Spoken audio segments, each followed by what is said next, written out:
So welcome everyone. Great to great to see you and good to be back together again. Been a couple of weeks since I've been here and heard very good things about last week and glad folks enjoyed a Fosu and we'll have him back sometime. He's coming back on May 6th. I'll confirm that and let Sharon know. And I'm going to be doing some retreats in the coming couple of months. So we'll have guest teachers in for those sessions. But good to be with you again. Good to see everyone. And it just maybe as we start acknowledging what a difficult week it's been, I think for us, for the world, for the people in Ukraine, just the suffering, the heartbreak in Bucha and Kramatorsk with the bombing of the rail station, the refugees trying to leave the eastern part of Ukraine, and just invitation to let our hearts be open in compassion and sit with whatever's arising and invite what might be a wise, compassionate response. How can I help? How can we help? How can we help be part of healing our world rather than creating more suffering, more pain? So just recognizing the time we're in is a very, very difficult one, and appreciating the gift and the support of being together in community and sangha. I know I feel it just kind of looking around and seeing our faces, and I often come back to the core of the Buddha's teachings are, as suffering and the end of suffering. And one of the characteristics of suffering is to be really under the illusion that we're alone. When we're suffering, we're in that kind of tunnel vision place, and we think, I've got to do this, or why this happened to me. And part of freeing our hearts is opening to others, to life, to the world, remembering that we're not alone. That's been very powerful for me in these last few years, which have been continually challenging. But if I do get into that kind of head of like, some way I've got to find the solution to things, and just to remember, that we're all holding it together. We're holding the joys and the sorrows together, and supporting each other in our practice. So really grateful for being together, being able to be together in community. So just as a few words of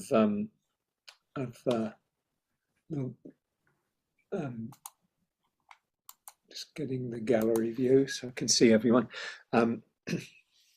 Welcome to the Sunday morning class offered by the Insight Meditation Community of Washington, IMCW. I've had a class on Sunday going back almost 2 decades now, over 2 decades, and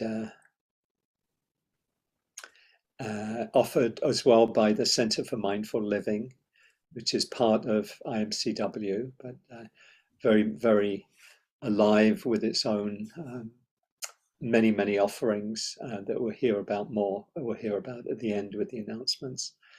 And I'm Hugh Byrne, been teaching with IMCW for almost 20 years.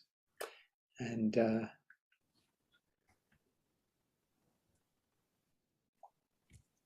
just a few words about the class. The format is pretty simple. We, after a few words of introduction, we begin with a meditation, about 20 minutes or so.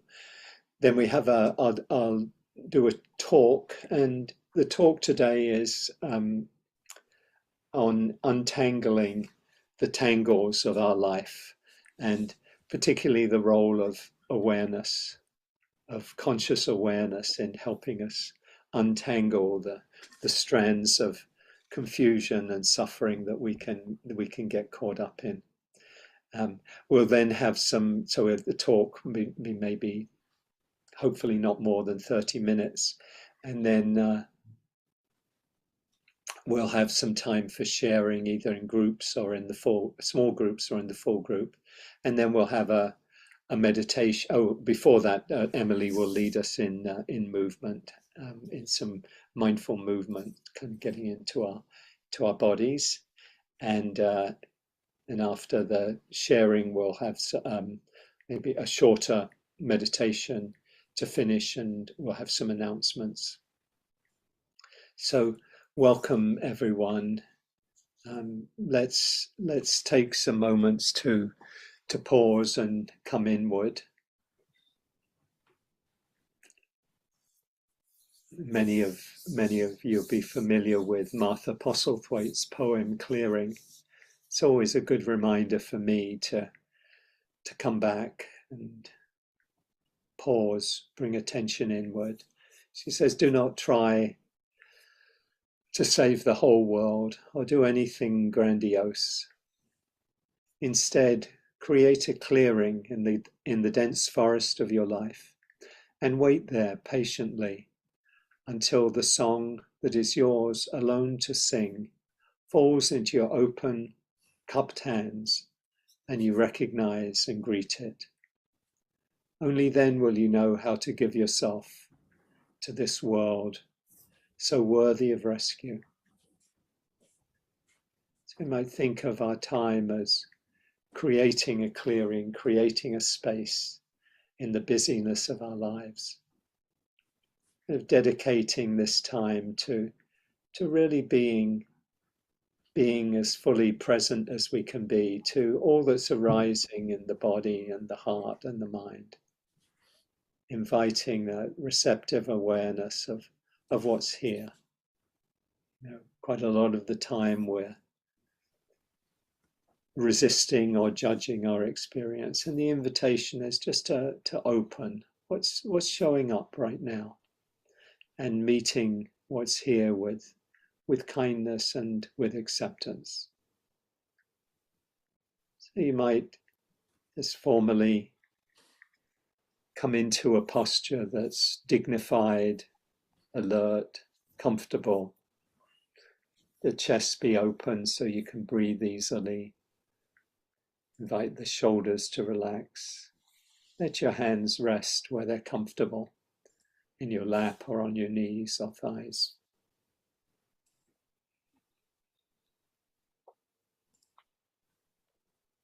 You might let your attention consciously drop it down into the body. Feel the contact with the chair or cushion beneath you. Feel your feet touching the floor. Connect with the sensations of your body. If it's helpful, you could put your hand on your heart or on your belly. Just feeling the life that's here, connecting with yourself.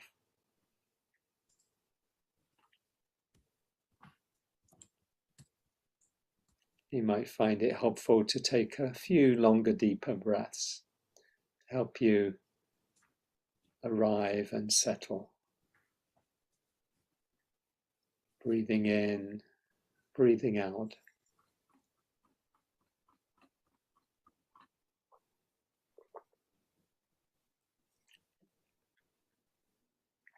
Breathing in, calming the body. Breathing out, calming the mind.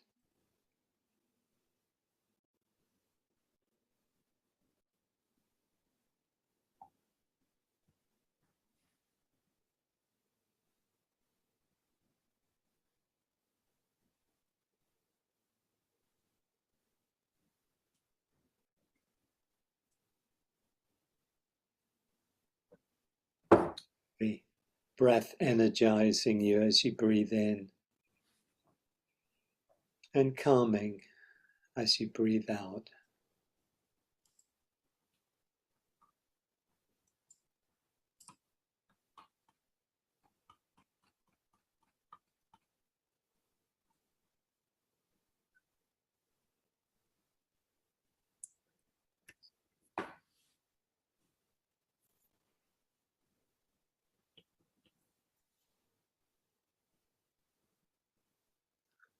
And inviting awareness, bringing awareness to whatever's present for you right now in the body, heart, the emotions, in the mind.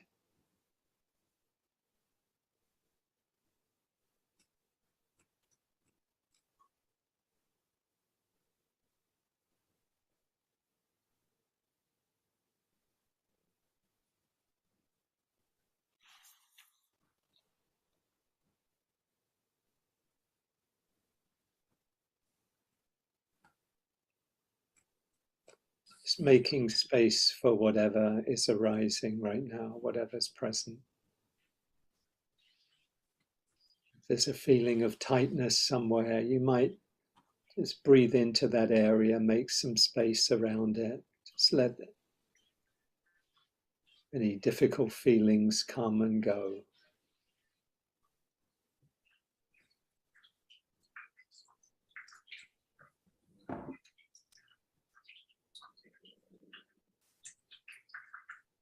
You might notice how your mood, your emotions are right now. Just can you allow whatever is here, to come, stay for a while and pass when it's ready.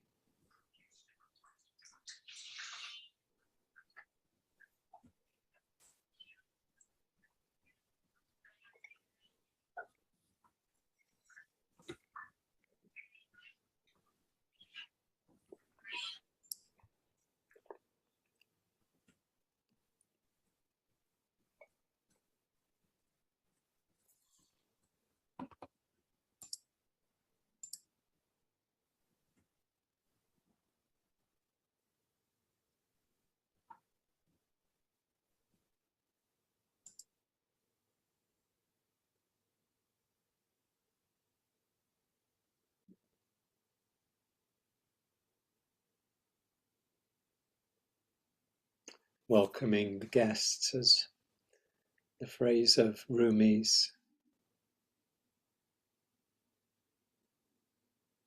be a helpful metaphor for whatever's arising.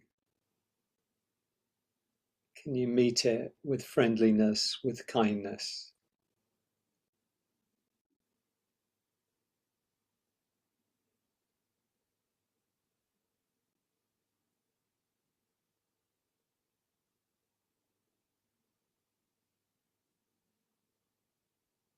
You might notice how an emotion like sadness feels when it's met with kindness, with acceptance, and how it feels when it's met with resistance. I don't like this, I don't want it, I don't want to be feeling this way. The body, the mind tend to contract and tighten. Kind of we're pushing away experience. And the invitation is just to meet the experience, whatever it is, open-heartedly, making space for everything.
it's helpful, you can let your breathing be a home base for you, just resting your awareness on the sensations of breathing, breathing in and breathing out.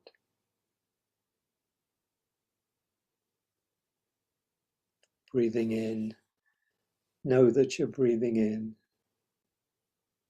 Breathing out, know that you're breathing out.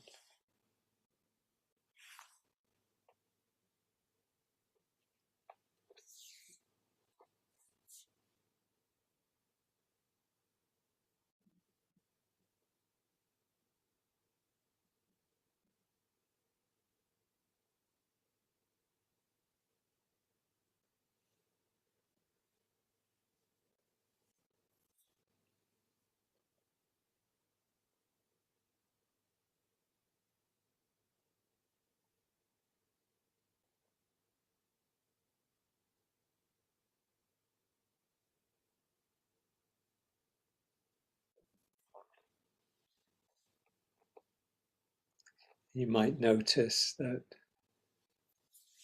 at times the mind has a mind of its own. We might have the intention of being here. Something pulls us, a memory or a worry or something we feel we need. Just some story in the mind that comes back, pulls us off.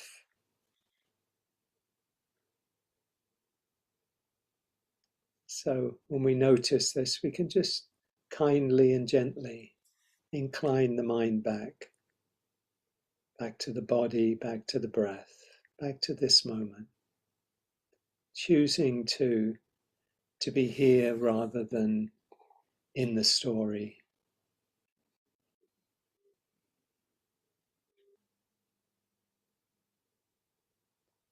It's not that we're doing anything wrong or we're failing meditation when the mind goes off, but we're just choosing to place our attention where it's most helpful for us.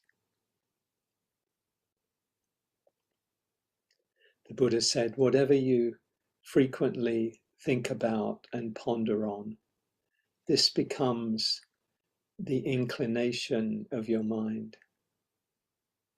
So many of us, we've inclined our mind a lot in, it might be in rumination, towards rumination or worry or just distraction. And that doesn't lead so much to beneficial outcomes. It's often associated with some forms of suffering. So when we choose to be present, we're choosing to cultivate conscious awareness that leads to well-being, it leads to insight, leads to clarity, ultimately leads to happiness and freedom.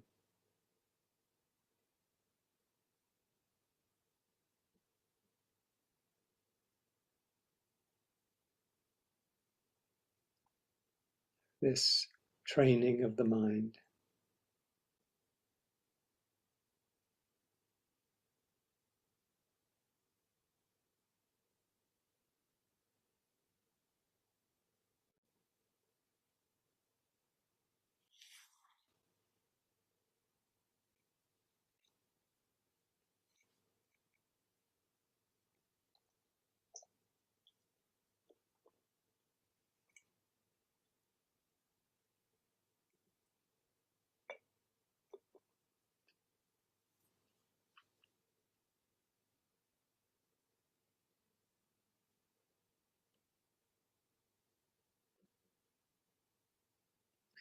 You might see if you can imbue your practice with a spirit or a quality of kindness, of friendliness towards yourself, towards your experience.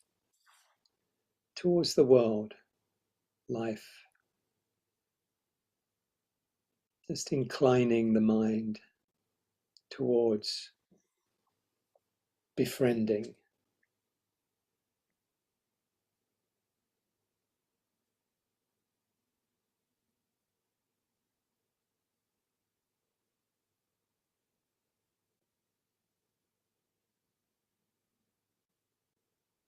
Maybe when you do that, you don't actually feel very kind or friendly.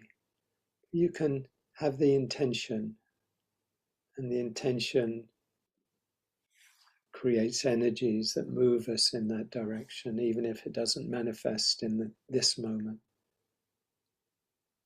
It's inviting the heart and the mind to be friendly, to befriend our experience.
Just notice what's calling for attention right now.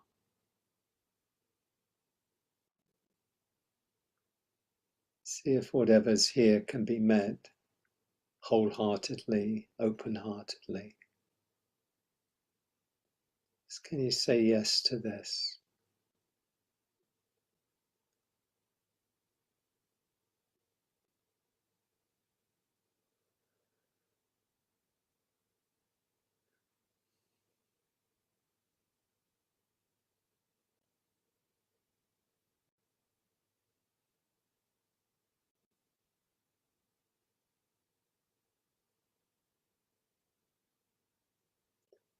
And if difficulties come up, in Buddhism there's 5 hindrances that are the challenging mind states that can come up and do come up.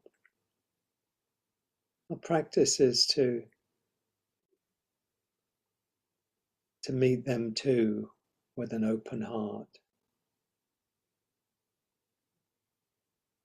The wanting mind is the first, just wanting something we don't have, a kind of neediness, craving, moving in the direction of what we don't have. So if you can just open to that energy if it's present, but without following it, without, clinging to it, just letting it come and go. And the other side of the coin is what we dislike, what we push away, aversion. I don't like this, I don't want this. Just seeing this as another energy of life. Maybe it's a thought comes up about someone or something that's difficult or painful.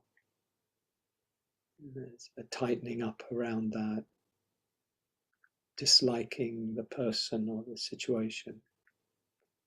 And again, just to allow yourself to experience that, the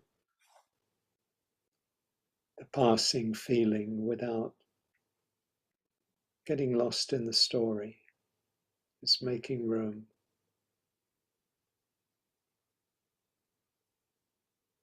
Similarly, if the mind is sluggish,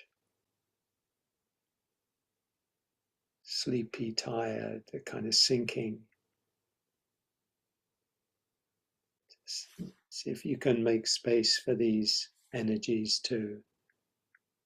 You might take some deeper breaths, maybe open your eyes, just energize the body and the mind.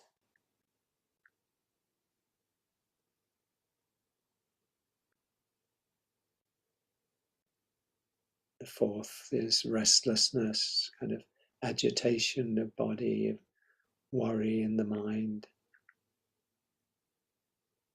See how it is to ride the waves, these feelings, not getting in a struggle with them, just letting them come and go.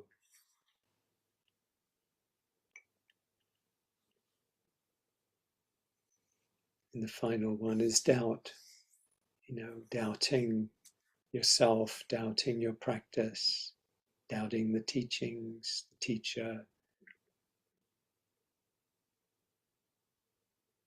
It can be helpful to, when doubt arises, to reflect on what gives you confidence, trust in the practice, be your own practice, what changes you've noticed, you've seen. So just making space for difficulties when they arise, but not solidifying them, not making them into a thing. Seeing how, like everything else, they come and they go.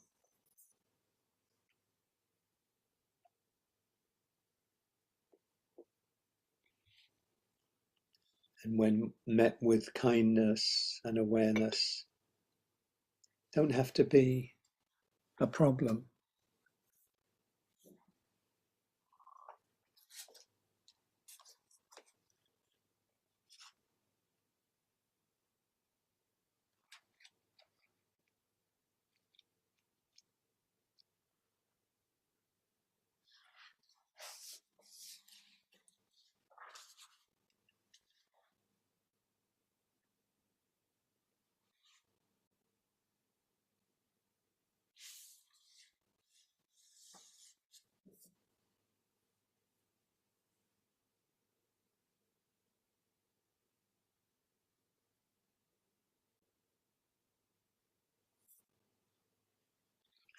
Finish with this poem by Lin Unger, The Way It Is. One morning you might wake up to realize that the knot in your stomach had loosened itself and slipped away, and that the pit of unfilled longing in your heart had gradually, and without you really noticing, been filled in, patched like a pothole, not quite the same as it was, but good enough. And in that moment it might occur to you that your life, though not the way you planned it, and maybe not even entirely the way you wanted it, is nonetheless persistently, abundantly, miraculously, exactly what it is.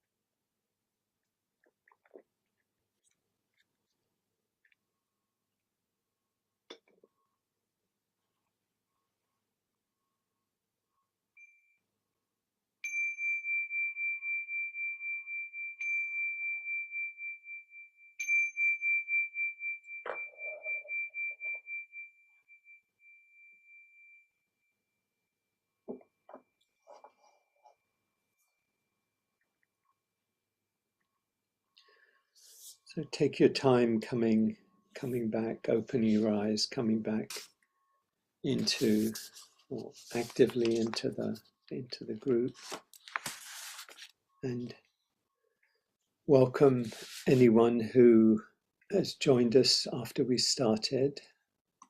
Good to have you with us. Welcome back, everyone.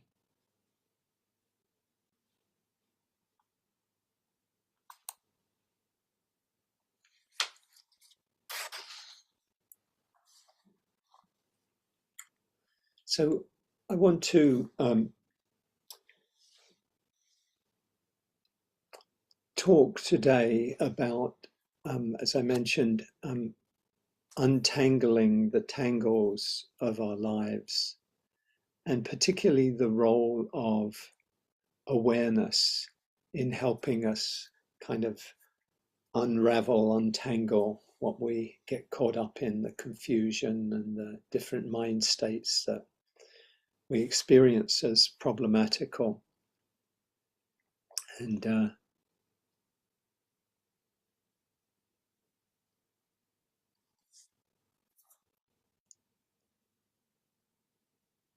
I was thinking yesterday, and I want to talk, maybe not as the theme today, because I've got a talk for today, but I wanted to talk, maybe put it down to talk about sometime soon, just um,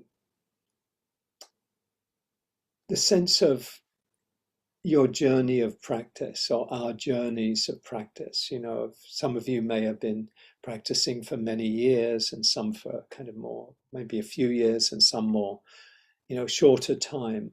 But wherever we are on the path of, in our practice, there's some kind of trajectory, there's some kind of arc, there's some kind of destination, hopefully, that we're moving towards, not in a not in a solid, I've got to get there, or not in a craving sense, but a kind of sense of we're doing this for some reason. We didn't just happen to hit on a link and end up in this group. Probably not. Probably nobody did. Um, there's some history, some practice, something brought us to here, and that can be a very rich exploration in itself. But I want to kind of look at that the journey, and what can support us on our path, and what has changed, since you've been practicing. Maybe this is something we could talk about some in the discussion part. But what have you noticed? Some people, it's well, not a lot has changed, but I seem to be, better able to deal with, difficult people in my life, or stress, or just have more peace or more ease. And, I think it'd be interesting to have that discussion of, like, what has been your path, your kind of trajectory, and it can be really helpful to think about, well, what might be helpful right now, if you feel, particularly if you feel in a bit of a stuck place, or your practice hasn't really moved very much in, the last year or few years or something, that you could, oh yeah, there are ways in which we can skillfully kind of explore, well, maybe what if I were to do a longer retreat, for example, that can be powerful. Or what if I were to, explore a particular area of the practice that I'm, that I haven't given a lot of attention to, the heart practices, or, concentration, or some other area. Anyway, I was thinking about that, but didn't want to make that the discussion so much, because I've got this theme I want to talk about today. And I begin with the sutta, the discourse of the Buddha. It's called the Jata Sutta, Jata, and Jata translates as a tangle. I love the word, a tangle. And it's a very short sutta, short discourse, and it's about a Brahmin whose name is Jata Bharadvaja, who came to the Buddha and had a question for him, and he said, As he was sitting there, he addressed the Blessed One with a verse. He said, "A tangle within, a tangle without. People are entangled in a tangle. Gautama, this Buddha's family name, I ask you this, who can untangle this tangle? Who can untangle this tangle?" And I think all of us can kind of relate to the tangle, getting tangled. I think we all have, in our own ways, tangles in our life. And it's kind of reassuring, or interesting at least, that people 2,500 years ago in a very agrarian society, which we think of as very kind of very simple and, rudimentary compared with our, advanced technological societies, people then were caught up in tangles. They were tangled, whether it was about their work or about their families or spouses or whatever it might be. They experienced tangles, and so this was the question that the Brahmin asked the Buddha, and basically the Buddha answers the question. Someone who has practiced, who has trained the heart in meditation, in wisdom, in living virtuously, that person fully, when they fully awaken, that person can untangle the tangle. And so what I want to look at today is the way, the power that awareness has to help us untangle the tangles of our lives. We think of we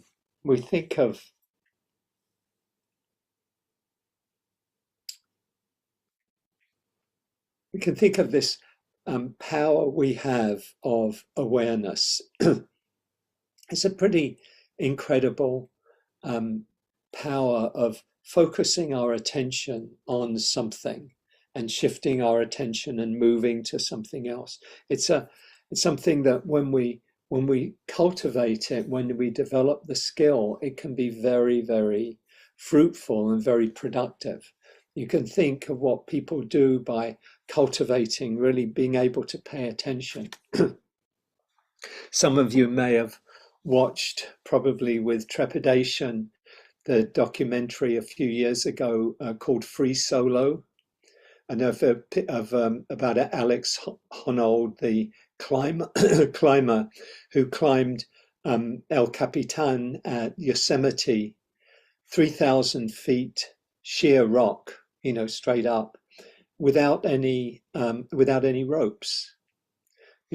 So I think in 4 hours, knowing each crevice. I mean, this was the power of attention. I mean, it was amazing to watch, to even to see this, that what we do when we really pay attention, we can focus and we can do all sorts of, pretty amazing things. And what the Buddha, when he taught about attention, particularly mindfulness, conscious, non-judging awareness of our experience, he was basically saying we have this power to direct our attention, to deepen our attention, to focus it on what needs attention. And certain kinds of attention, certain ways of doing this with particular objectives are extremely valuable to us.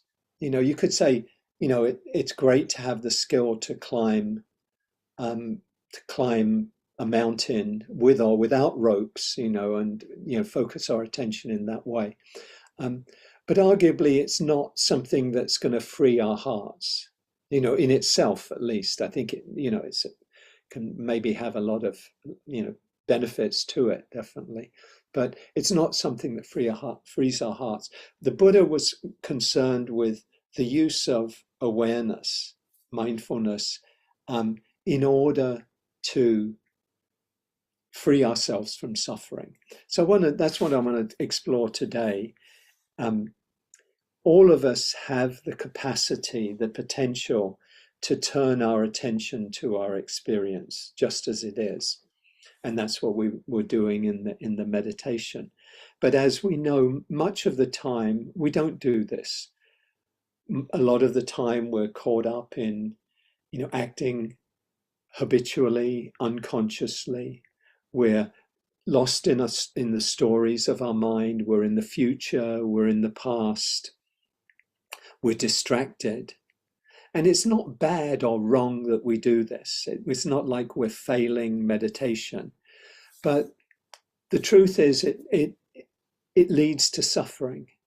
It's not helpful to us when the mind is, continually lost in thought or distracted or worried or ruminating. There is something both powerful and valuable in being able to focus our attention and to be present with our experience just as it is. And it just takes a moment of awareness to wake up out of those states where we are lost in thought, we're in our stories, etc. All we need to do is just pause, bring our attention inward and notice, what am I aware of right now? So right now, you might just, if you want to close your eyes, just notice, what are you aware of? What stands out? How is it to simply be aware of your experience as it is right now? How is it to just say yes to what's here? You might experience this, even if it's only for 30 seconds, as a little bit of a relief, if we come out of our stories and just come into being here. Maybe the breath deepens, and you there's a relaxing out breath and you kind of resettle again. So this is, as we know, is a core of our practice. And it's a very simple practice. Just be aware of what's here, what's present right now. And the way we pay attention is important.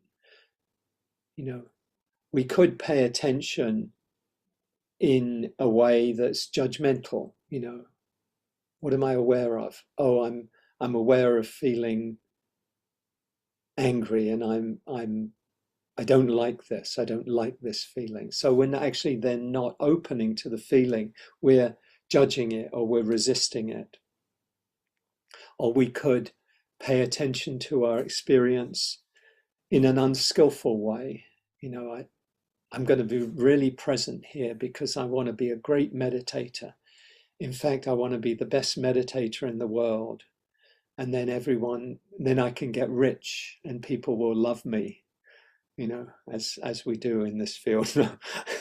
So, that would not be a skillful use of our attention, to have that kind of an agenda of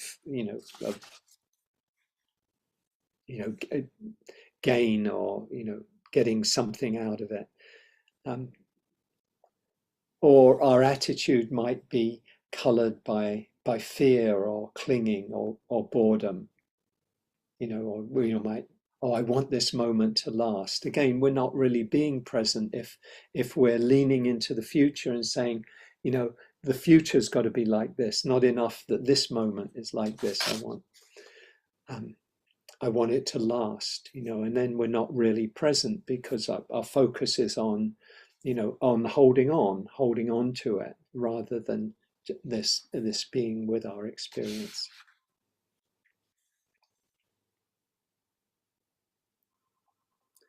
Learning how to pay attention is very much at the core of our practice. Paying attention in a particular way. And you probably remember the lines from Mary Oliver's poem, The Summer Day. She says, I don't know exactly what a prayer is.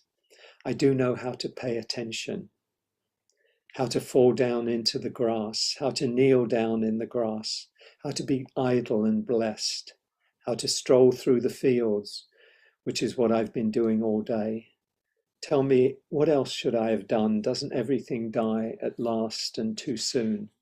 Tell me, what is it you plan to do with your one wild and precious life? I do know how to pay attention. And Mary Oliver's poems really, poetry really is about attention, kind attention, perhaps more than anything else. So just really looking closely. It's a beautiful quality to cultivate and to develop, because with it comes appreciation, comes compassion, comes connection. So cultivating this quality, and it's attention, but a particular kind of attention, friendly, kind, accepting, guided towards skillful objectives, to free our hearts rather than to get rich or whatever, be famous or whatever. And the quality of our effort is really important, that we don't, we're not kind of, I'm trying really hard and holding on tight. That's not going to be so helpful. But it's not going to be so helpful either if we're in a kind of, whatever, doesn't really matter. Don't need to have to pay attention. Don't need to make any effort. Well, we do need some effort. So all of these, when we talk about attention or awareness, mindfulness, we could use the term wise mindfulness or right mindfulness. It's affected by these qualities, of intention, of attitude, of wise effort, of wise understanding. Why are we doing this? What's the purpose of it? So what happens when we cultivate wise attention, when we bring awareness to our experience? What is it that's revealed by that? What is it we come to see?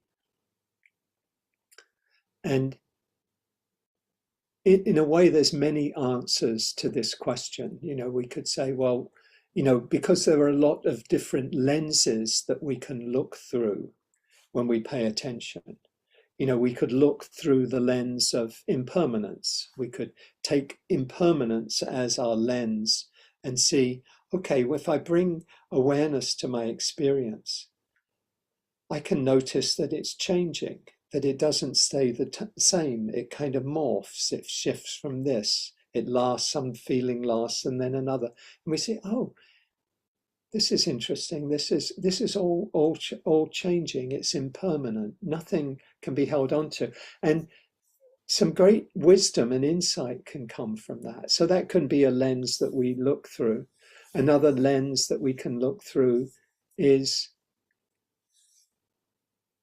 that's called anicca. And another lens we could look through is dukkha, unsatisfactoriness. If I look at my experience moment to moment, is there anything that can be held on to here? Is anything that's really reliable? And we might come to see, well, actually we can't hold on to anything any more than we can hold on to water flowing through our hands. But we can come to peace with the fact that everything is changing and we can't hold on to anything. We can find peace and joy in that. That short poem by William Blake, he who binds to himself a joy does the winged life destroy, but he who kisses the joy as it flies lives in eternity's sunrise. The idea, that if we can find joy in the change, that everything's changing, that nothing can be held on to, and that nothing, another lens is, where's the self in all of this? Is there a solid sense in all of these changing experiences? And we can explore this. We can use these lenses, these ways of looking at our experience that can be freeing, that can help us let go. Because if we see that there's nothing that can be held on to, excuse me, it can be an encouragement to not try and hold on to anything, not try to cling to anything. Because, if it's not going to get us anywhere, why would we cling to anything? So these are all lenses. So awareness then becomes that, looking through those lenses becomes, a path for letting go. Um, the one I want to look at particularly today, though, is the lens of suffering and the end of suffering, because it's such a basic, fundamental teaching of the Buddha, about the existence of suffering, the cause of suffering, the excuse me, the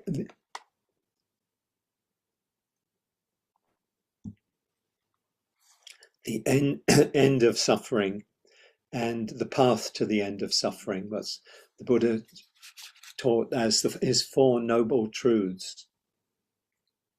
That awareness allows us to see our suffering. It allows us to see our own role in the suffering we experience. It allows us to let go of suffering. And it shows us the path to letting go, the path of skillful practices to help us let go. So when we bring awareness to our experience, the first thing that we can look at is suffering present right now? In the Pali language, as you know, I think it's known as dukkha, D-U-K-K-H-A, probably best translated in English as unsatisfactoriness. This feeling of things aren't the way I want them to be. That they don't feel, satisfactory, not to my liking, as it were. A meditation teacher, Tony Bernhard, gave 14 synonyms for dukkha. So this, you can think of dukkha, it's very inclusive, but this sense of unsatisfactoriness. And the ones she gave were suffering, which is the most common translation, pain, unease, discontent, that's another one, it can not how we want it, unsatisfactoriness, unhappiness, affliction, anxiety, dissatisfaction, discomfort, anguish, stress, misery, and frustration. What a nice group of experiences. I'll share maybe share a slide that includes all of those, in case they're helpful to people. Maybe somebody's jotted them down, but it's helpful to have this kind of broad range of what we experience as, what's typically called suffering.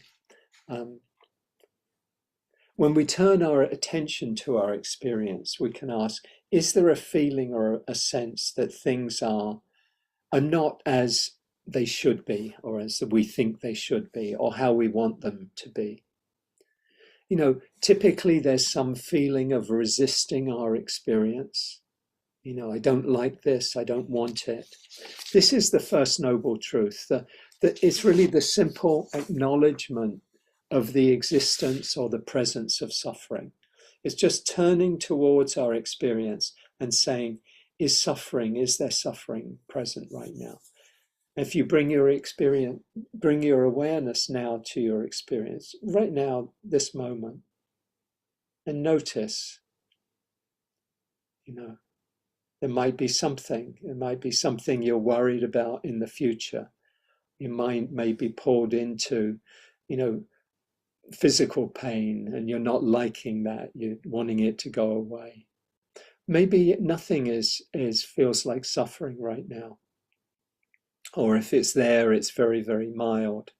But we all know that at different times in our lives, we will get caught up in much more obvious ways in suffering.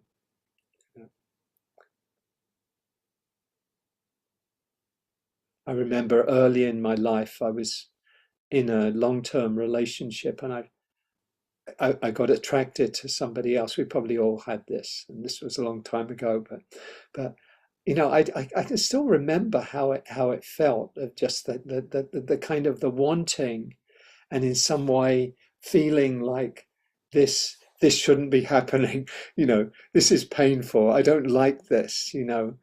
it should be one way or another. It shouldn't be here, or I should be in a situation where I should just be able to experience this fully without any guilt or any, this. So it's like it was like the contortions of, definitely the tangle, definitely being in the tangle. And there are times in our lives when sometimes the tangle feels very, very, very, very painful, very um, very difficult. The suffering is really, really, really obvious and strong. And this is, I mean, the key really insight of the Buddha was to see suffering as not just about an event or a thing that happened or happens, but really about a relationship, not a relationship with somebody, but a relationship with our own experience. The Buddha taught that suffering has its roots in craving or clinging, in that kind of holding on, but also can be aversion, pushing away, or kind of delusion, kind of distraction, bored, ignorance. It can have all of these qualities. But encapsulated in craving or clinging. And we experience it as wanting pleasant experiences to last. If we're, addiction would be the extreme example of like, I've got to have this, I've got to have this drug or this drink or whatever it is. But also wanting unpleasant experiences to go away. I don't like this, I don't want it.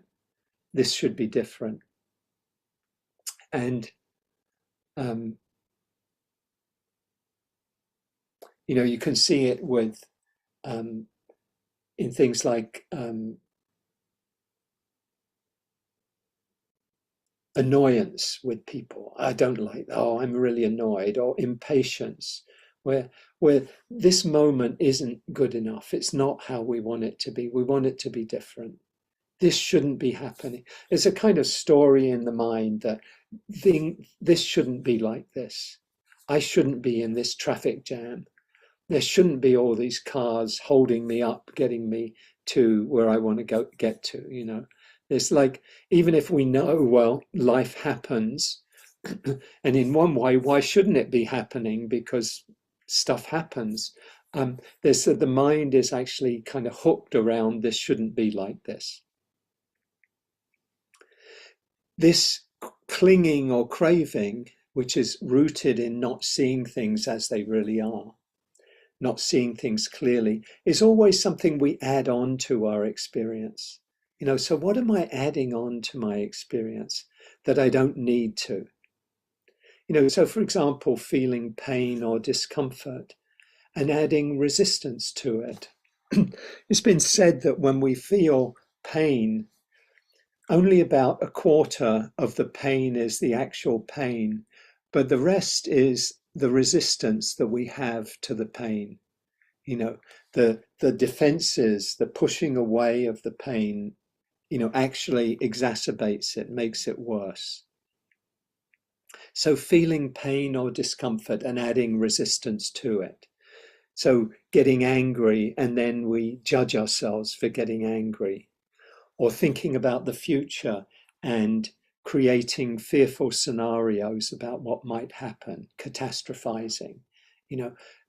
It's fine to think about the future, fine to think about the past, but if we get hooked on it and we beat ourselves up about stuff we did in the past, or we create negative scenarios about the future, then we suffer. That's the suffering, that's the clinging, craving, is that add-on. As you're probably most of you familiar with the way suffering is often described as the second arrow. The first is, you could say, is the pain, is the direct experience, is the ouch. The second arrow is, this shouldn't be happening. Who did this? They're to blame. I'm going to get my revenge for this. It's what we add on to the experience. So we suffer when we add, add on to it, add on, unnecessary resistance to our experience. Another axiom, familiar one is, pain is inevitable, suffering is optional. So that really expresses the way that suffering is something we add on. We don't need to. If we're in a traffic jam and we're wanting to get somewhere, the pain, the difficulty is that, we're not, when we're stood still or we're moving very slowly. But the suffering comes with the mind projecting into the future and saying, I should be there, and people are going to think bad about me because I'm arriving late, and etc., etc., and I'll get a bad reputation and my boss will fire me, whatever it might be. That this is all the add-on. The simple experience is, I'm in traffic, and probably you're in traffic in a car where you're warm enough, you're not suffering, and without these added thoughts, there's nothing really wrong. I mean, you're maybe only going 3 miles an hour, but what's the problem with that? If there's not the story in the mind that we should be somewhere else, and this should be different than it is. So do we turn the unpleasant experience, being cold, for example, do we turn it into suffering by clinging to how we want things to be, or wanting to hold on to what we have when we like it? Krishnamurti, the spiritual teacher, was told his students, he said, I'm going to tell you my secret teaching. He says, oh, they're very interested in this. Oh, great, what is it? He says, my secret teaching is, I don't mind what happens. I don't mind what happens. And the way I hear that is, I don't get hooked on what happens. I don't fight with what's happening. I don't resist what's happening. We could still want things to be a certain way. Certainly, I think we could wish that the Russians take their army and their weapons and go home. But we could experience that without clinging, without it being like, why don't they do this? And why is this still going on? And why are people suffering? With practice, we can open to the suffering without creating more suffering. We can open with compassion to people dying who shouldn't be dying, and we can do what we can to alleviate the suffering, but often we're not in a position to actually alleviate it, that we can't control the circumstances. And that calls for equanimity. It calls for acceptance of, changing what we can change, but accepting what we can't change. So when we acknowledge our own role in our suffering, we open the door to ending suffering. So by letting go of clinging. Think of a situation where maybe there's somebody in your life that has done something that you feel was unforgivable, that you feel like you're really blaming them and you're not going to forgive them because how could they do such a terrible thing, And when we hold on to, not forgiving somebody, but blaming somebody for what they did, it can be like holding on to a burning coal that,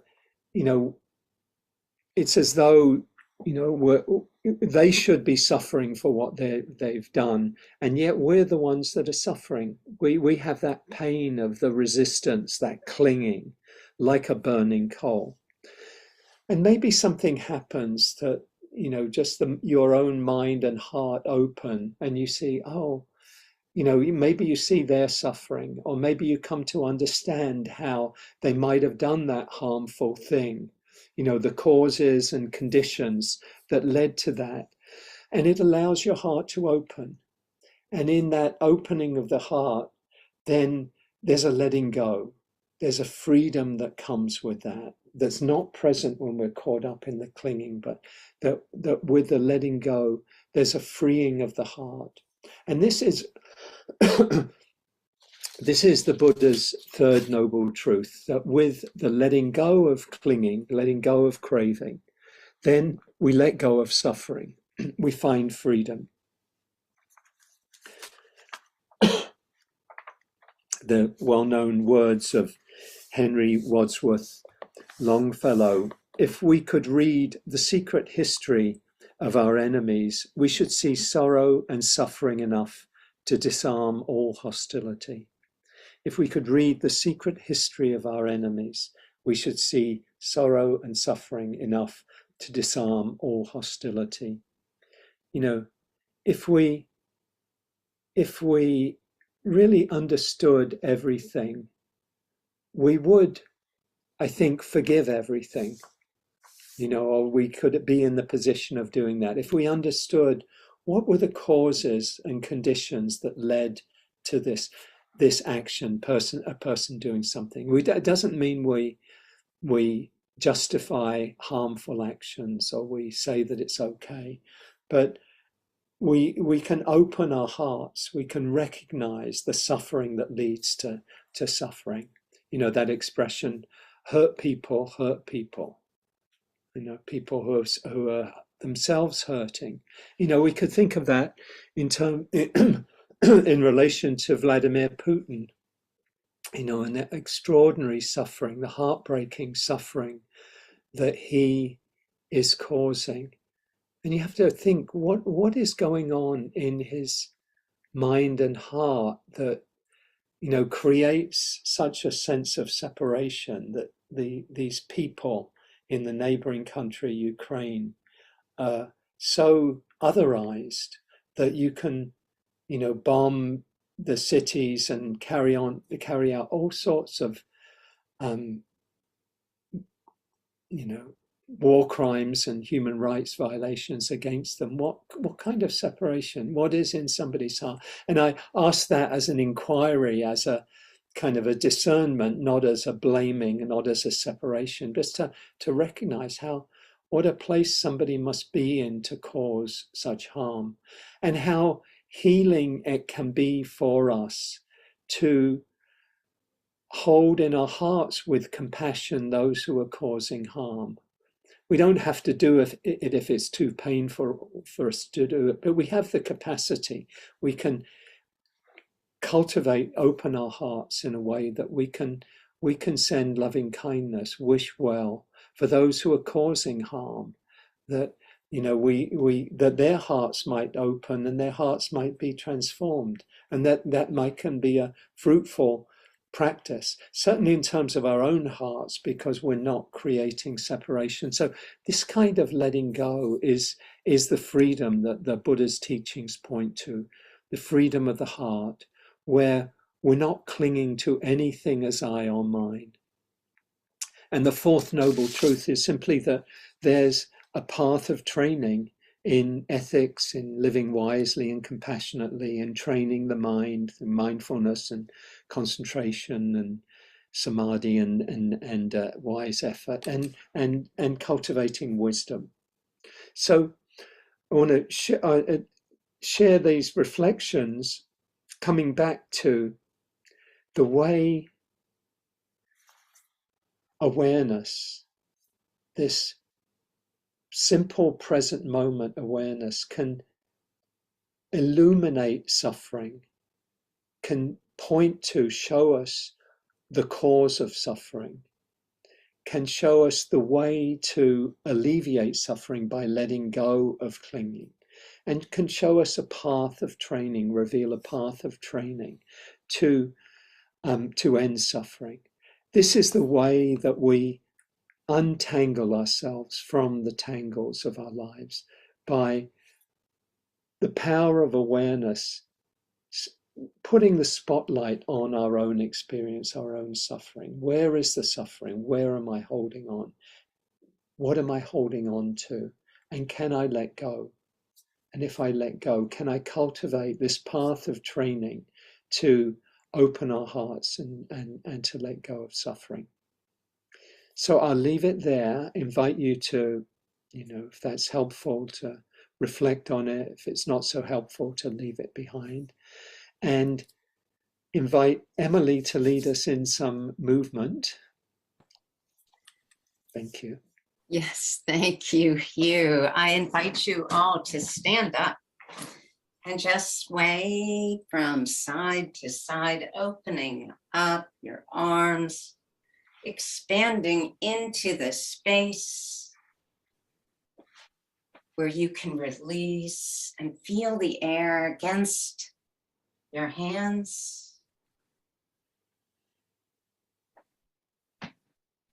And then open up your arms wide and reach up, extending your arms, and then soften your shoulders down from your ears and grasp your left wrist in your right hand. Extending out to the right, lengthen that left side, feeling your breath in your left rib cage. And then inhale up and switch wrists, extending out to the left, lengthening from the base of the right hip out through your fingertips. Inhale up, float your arms down, move your shoulders independently, and move them the other way. Come to center, draw your arms up into cactus arms. Exhale, lower down. Inhale, rise. Exhale, lower. Inhale, rising up. Last time down. And lifting up. Extend your arms out. Take a look over at your left palm. Your right palm stays down. On the inhale, switch. And switch to the left. Back to the right. Last time to the left. And to the right. Float your arms down. Roll your shoulders together. And roll them the other way. Now bring your hands behind your waist, clasping them, and soften your knees. Inhale, lifting your chest and head, maybe even tucking your tailbone under to protect your lower back. And exhale, draw your arms down, lengthening. And then back to your waist. Inhale, lifting up your head, your chest, lengthening your arms. And back to your waist, release your arms, floating them up, doing your dance. Whatever you might feel is welcome in this moment. And then come to center. Turn your palms out. Draw your hands above your head in prayer position to find your center line. And then bring them to your heart and take a bow. Thank you.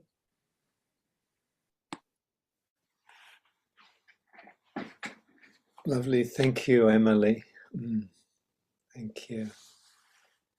Please feel free to share in the chat any appreciation or anything you'd like to put in there, or any questions you might have. We're a little tight for time, so so I think what we'll do is we'll finish with a short meditation and then some announcements for the last part of our time together. So invite you to just come into a comfortable posture, close your eyes if that's comfortable for you.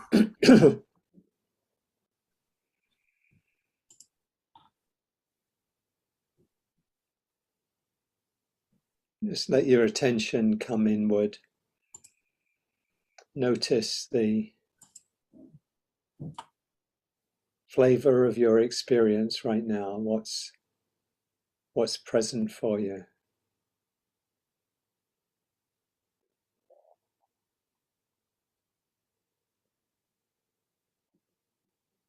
Just holding whatever is here with kindness, with acceptance. This moment without judgment.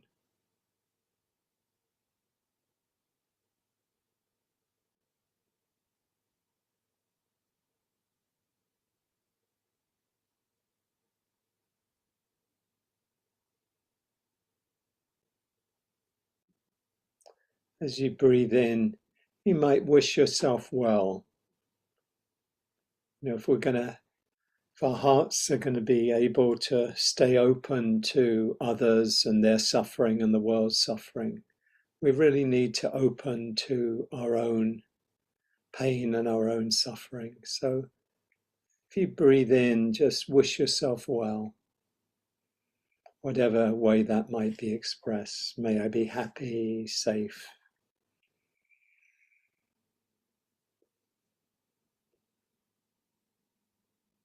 May I be kind to myself.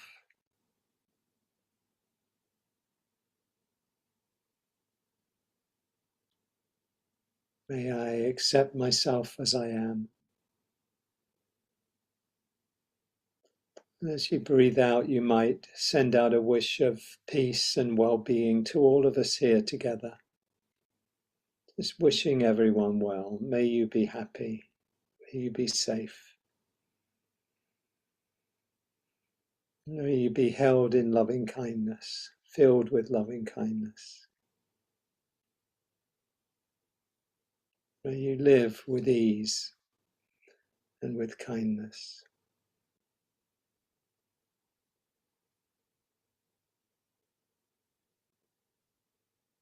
Just for the next few breaths, you might consciously wish yourself well. And as you breathe out, wish well to everyone here and outward into the world, wherever your imagination, wherever your heart and mind may take you. People suffering, wishing them well.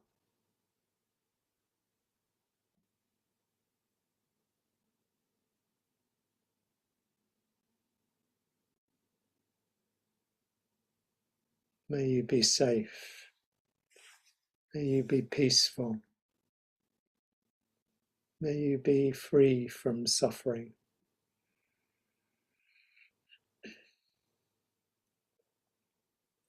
May you live with ease and with kindness.